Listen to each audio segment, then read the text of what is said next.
elle prévoit à son paragraphe 5, alinéa E, que ce Conseil a comme vocation de procéder à un examen périodique universel sur la foi d'informations objectives et fiables, du respect par chaque État de ses obligations et engagements, il faut s'intéresser au terme obligations et engagements en matière de droits de l'homme, de façon à garantir l'universalité de son action et fondée sur un dialogue auquel le pays concerné est pleinement associé et qui tient compte des besoins de ce dernier en termes de renforcement de ses capacités. Cet examen viendra compléter l'œuvre des organes conventionnels sans faire double emploi. On parlera des rapports périodiques des organes conventionnels tout à l'heure dans la deuxième partie de ce cours.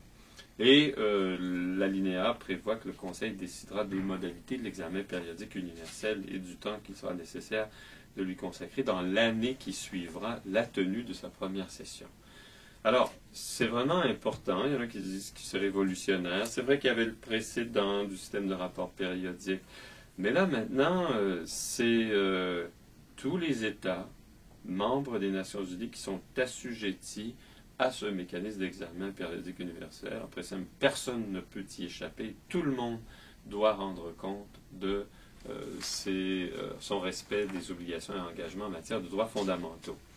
Et pour compléter cette résolution, le Conseil des droits de l'homme a adopté ou adoptait une résolution très importante, la résolution 5.1, 5/1, mise en place des institutions du Conseil des droits de l'homme, qui précise les modalités de ce mécanisme périodique d'examen universel et qui précise des choses très très importantes qui permettent notamment de savoir quels sont les principes et modalités de l'examen et qui déterminent les règles relatives à l'examen lui-même et à son suivi.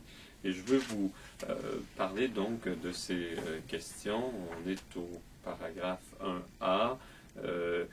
Mais avant de parler des principes, modalités, de l'examen et de son suivi, je veux vous faire remarquer une chose de très importante. La résolution 60/251 ne prévoyait pas quelles normes étaient assujetties au contrôle par le mécanisme d'examen périodique universel. De quels engagements et obligations était-il question?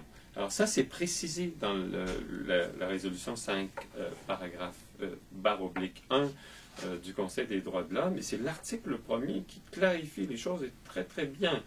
Et nous nous attendions à ça, et je suis content que les choses soient écrites clairement. L'examen, dit l'article 1 de cette résolution 5/1, est fondé sur A. la Charte des Nations Unies, B. la Déclaration universelle des droits de l'homme, C. les instruments internationaux relatifs aux droits de l'homme auxquels l'État est partie, donc les traités que les États ont ratifiés, auxquels ils sont devenus partis, donc peuvent aussi faire l'objet d'un examen périodique. Excusez-moi, mais je n'ai pas fermé mon téléphone, ça nous arrive en salle de cours.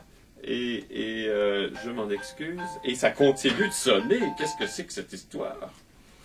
Et alors, je reviens. La Charte des Nations Unies, la Déclaration universelle, les instruments internationaux relatifs aux droits de l'homme auxquels l'État est parti, et les obligations et engagements souscrits volontairement par les États, notamment quand ils présentent leur candidature à l'élection du Conseil des droits de l'homme. Parce qu'effectivement, quand les États se présentent pour être membres de ce Conseil, ils veulent parfois être parmi les 47 États qui peuvent être membres, ils souscrivent des engagements. Puis on peut penser qu'il s'agit d'engagements à portée obligatoire. Ce ne sont pas des engagements unilatéraux, mais qui sont portés obligatoires et qui peuvent donc faire l'objet d'un examen sur la base de ce mécanisme d'examen périodique universel des droits de l'homme. Alors voilà, c'est quand même important de parler des fondements juridiques de l'examen et les normes sur lesquelles peut s'appuyer le Conseil des droits de l'homme pour effectuer son examen. Les principes sont énoncés aussi à l'article 3. Les principes de l'examen, il y en a plusieurs, il y en a une douzaine. Je vous les résume en vous parlant de l'importance de ce mécanisme en termes d'universalité, d'interdépendance, d'indivisibilité, d'indissociabilité de tous les droits de l'homme, parce que c'est justement ça que permet de faire ce mécanisme. Il est universel parce que tous les États sont assujettis et devraient accepter d'être assujettis au mécanisme. Et jusqu'à présent, tous les États se sont présentés devant le Conseil des droits de l'homme. Vous allez voir, il y avait un calendrier et le premier cycle s'achève. Et c'est un examen qui permet, parce que sont en cause la Charte, mais la Déclaration universelle, dont vous vous rappelez qu'elle enchâsse des droits économiques, socioculturels, civils et politiques, même certains droits de solidarité. Alors, on peut faire une surveillance de l'ensemble des droits. Et vous rappelez qu'on a souvent parlé de leur interdépendance. Les droits civils et politiques ne peuvent être respectés si les droits économiques, sociaux et culturels ne le sont pas. On ne comprend pas le sens d'un vote si on n'a pas mangé ou on n'a pas éduqué, qu'on n'a pas respecté le droit d'être à l'abri de la faim ou le droit à l'éducation. Ils sont indivisibles, indissociables dans le même sens. C'est un mécanisme dont un des principes est la coopération, parce qu'il vise à assurer une coopération entre l'ONU et les États, même les États entre eux, c'est un processus fondé sur des informations objectives, dignes de foi, et un dialogue qui s'installe entre les personnes associées au mécanisme, y compris les États. Un des principes, c'est qu'il vise à compléter les autres mécanismes relatifs aux droits de l'homme sans faire double emploi et apporter une valeur ajoutée. Alors, c'est vrai qu'il complète le mécanisme parce qu'il y a des États qui ne sont pas partis à des traités qui comportent leur mécanisme conventionnel. Et le seul contrôle possible de certains engagements se fait par ce mécanisme sur la base de la Charte et de la Déclaration universelle des droits de l'homme. Alors, je vous invite à lire l'article 3 qui énonce les principes. Et s'agissant des modalités de l'examen, alors, vous voyez, ce qui est important lorsqu'il s'agit des modalités, c'est de voir que ce sera un mécanisme qui va être périodique et que c'est un mécanisme qui va voir à faire le contrôle du respect des obligations et des engagements des États par un certain nombre de cycles. Le premier a commencé en 2008 et se terminera en 2011.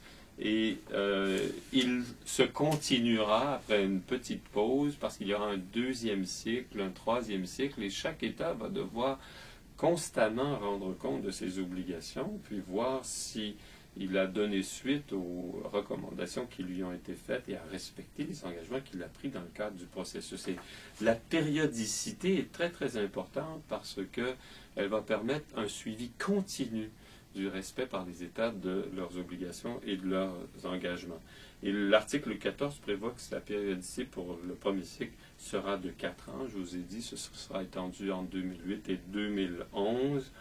Ce sera à raison de 48 États par an pendant 3 sessions de groupe de travail qui auront chacune 2 semaines. Le tout a commencé en 2008, se terminera en octobre 2011 et on est presque arrivé à la fin du premier cycle. S'agissant d'autres modalités, cet examen périodique universel se fait sur la base de 3 documents.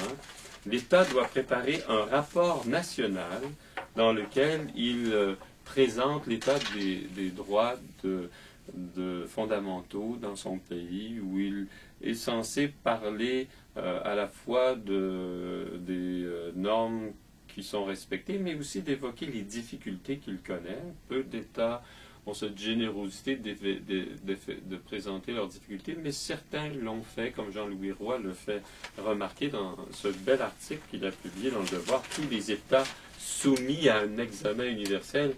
Il rappelle qu'il y a des États qui ont présenté une radiographie honnête. Là, il parle de ce 3e groupe d'États, dont l'Inde et le Brésil, qui ont proposé une radiographie de leur situation. Ces États n'ont pas craint de faire apparaître les limites de leur politique, les difficultés de leur mise en œuvre, les carences de leurs institutions, le poids des mentalités et leur volonté de surmonter ces obstacles redoutables. Et donc, les États sont invités à présenter dans leur rapport, puis ensuite, lorsque le rapport est examiné en séance pendant les travaux du Conseil des droits de l'homme, à faire part des difficultés parce que chaque État est aux prises avec des difficultés lorsqu'il s'agit des droits de l'homme, même les États qui se prétendent les plus démocratiques, comme le Canada ou le Québec au Canada, ne sont pas des États exempts de problèmes en matière de droits fondamentaux.